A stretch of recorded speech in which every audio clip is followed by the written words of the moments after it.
Okay, and on to part 2 of this.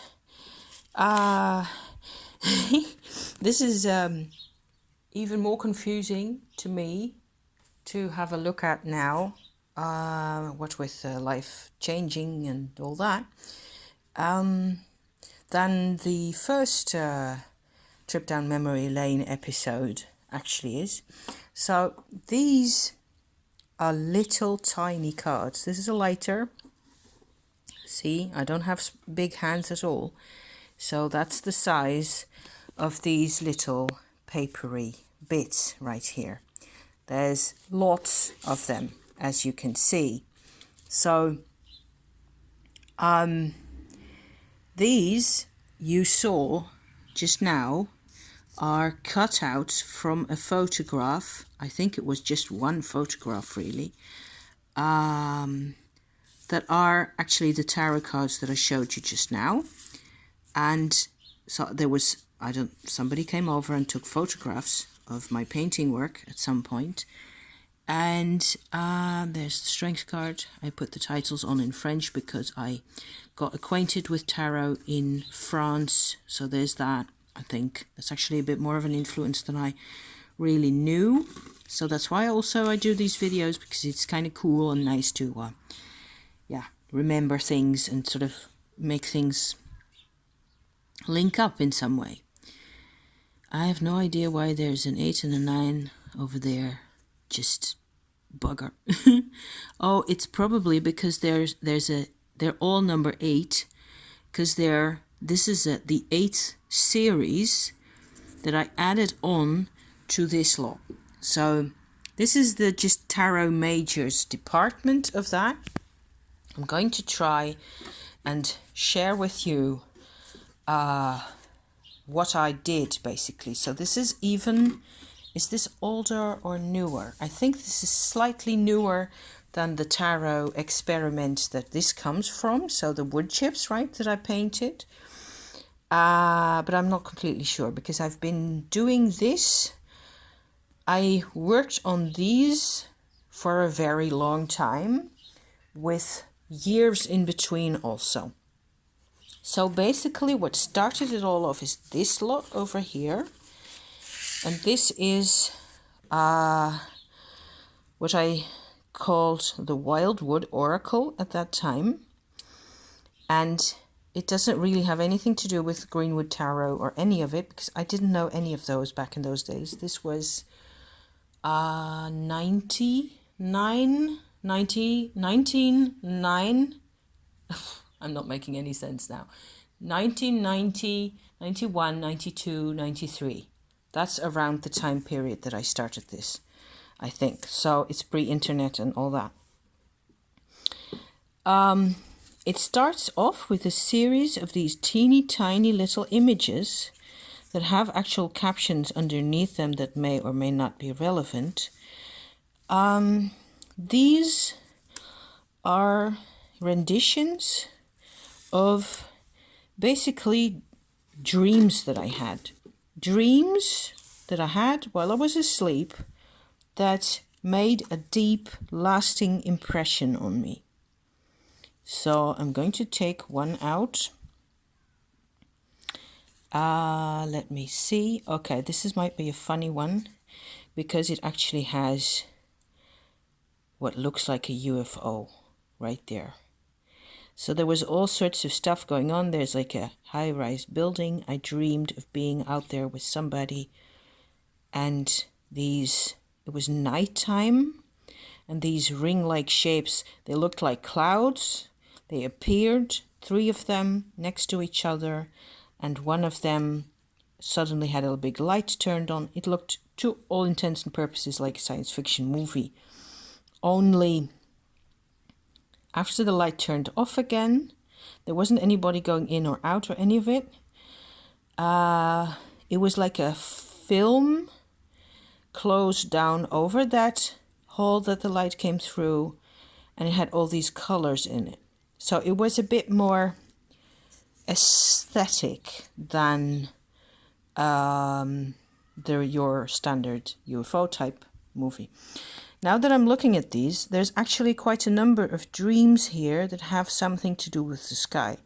This is my oldest dream that I've remembered for all my life, basically, that I had when I was about 6 or 8 years old or so, about a sun, me watching over a desert landscape, a sun in the nighttime sky that followed a really crooked path, like curling back on itself and stuff like that. And the sun had a pretty face like that. And I have made drawings or paintings of this a few times, not as often as I would like. Also because by now all this is really very long ago. But I was impressed at the time I had the dream. I remember waking up and thinking this is weird because the sun doesn't do that. The sun doesn't go meandering like that. So that's one of those. And there's another really freaky one of me walking somewhere and there's a tree that has very large seed pods growing like figs, but very big, like this big. And the pod opens and there's birds inside. You know, surrealistic stuff like that. Plenty of that. There's plenty. There's loads. Many of these images are really just taking stock of whatever happened. This one, apple in the mirror, it says. I was in a place and there was a glass window and it was dark outside, so I saw myself in the mirror of the glass of the window. And I could see myself standing there, and there was an apple, a large red apple, in the mirror, but not on my end. And it's a lot of those dreams back in those days. I don't really have those dreams anymore, exactly like that. And I was just wondering. It was very entertaining to think about. The apple wasn't actually there. There was only a reflection of an apple. That's what I'm trying to get across here. So I dreamed of the sea very many times. I dreamed of old buildings and buried treasure.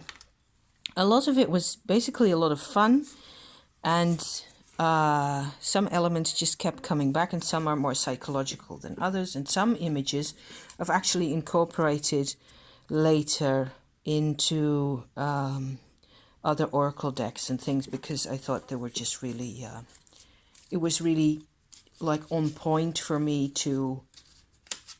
I had the dream for a reason. You know, you can have those types of dreams. They can be really... I suppose I had a really fertile imagination. And I also really liked keeping track of these. I didn't start this off when I was like 17 years old, but I would have liked to. And so there's loads more that aren't really dreams, but more like strange images or symbols that I encountered, or kinds of atmosphere that I thought were important to me. There's a glacier right there. There's a koala sleeping in a tree. You know, some of it is really relatable. Other things are, I suppose, too weird for words, really. Deer in the forest, crystals, gazillion stuff like that. It just goes on forever. And I used to live with my imagery forever,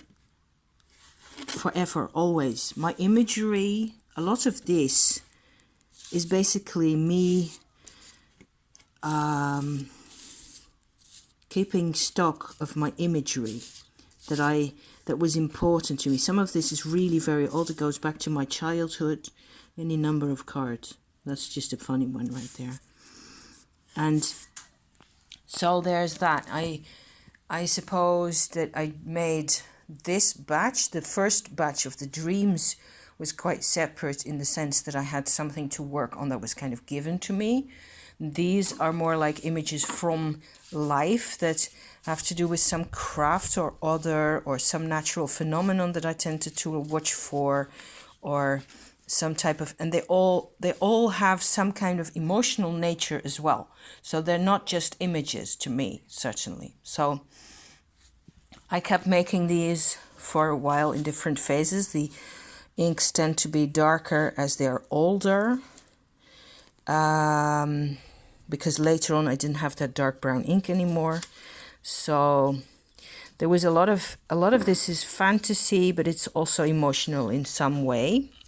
So I tried very often to put them into a particular kind of order, or to get some type of a sense of a system to them, or to make sense of them, and it never really worked, of course. So at some point, I think, let me see, which are the last bits. The last, what I tried to do was to incorporate more color into my little bits and bobs here. Some of these are actually also attempts at having a bit more of an abstract approach to things. Like this one, for example, is basically just blobs of paint, which I still think is quite nice. I was messing around with color relays, just a very few of them, just to see where that would lead. Basically, there's a little house there. I think it's rather cute. This is done with, this is a different one. This actually has a marble pattern. There's a reason for that to be in there. That's fine. I guess I was basically also bored with the sketchy, simplified kind of almost calligraphy of this type of work. I wanted to have more color in there, and I just made a very few of these. I still think this one's also rather cute.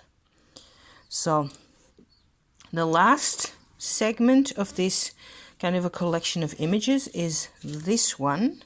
I'm going to try and push these away slightly without completely messing up my distinction of the different categories here, because otherwise I will be completely lost. These are actually Greek goddesses, and there's a sun and the moon. I have not looked at these since I made them. Is it 3 years ago? 4 years ago? I'm thinking before my husband got his operation, so 2016-ish. I did a little series that has like a cosmological approach and a mythological approach. So these are titles in Dutch, moon and sun, like there. And then I had Baubo, Purotiraya, Greek goddesses. I've always had a really big fondness, especially I refer to you back to my visit to the Oracle at Delphi video that I made a couple of weeks ago. Demeter, Ceres, Earth Mother Goddess with an ear of corn like that, and her daughter Persephone next to her. Can you see that? I hope you can see that. So I made Persephone herself with antlers. I made these using basically felt pens, or like gel pens, those types. Aphrodite. Just basically Hephaestus, the only man in the house, I think. The smith, goldsmith or weaponsmith. Oh no, there's another man, Adonis, because Aphrodite has got to have her Adonis, of course. And a nameless, another moon goddess, I think. Mnemosyne, the goddess of memory. Hecate, with her saffron veil by the crossroads. Hope you can make that out. And so these are basically also pencil and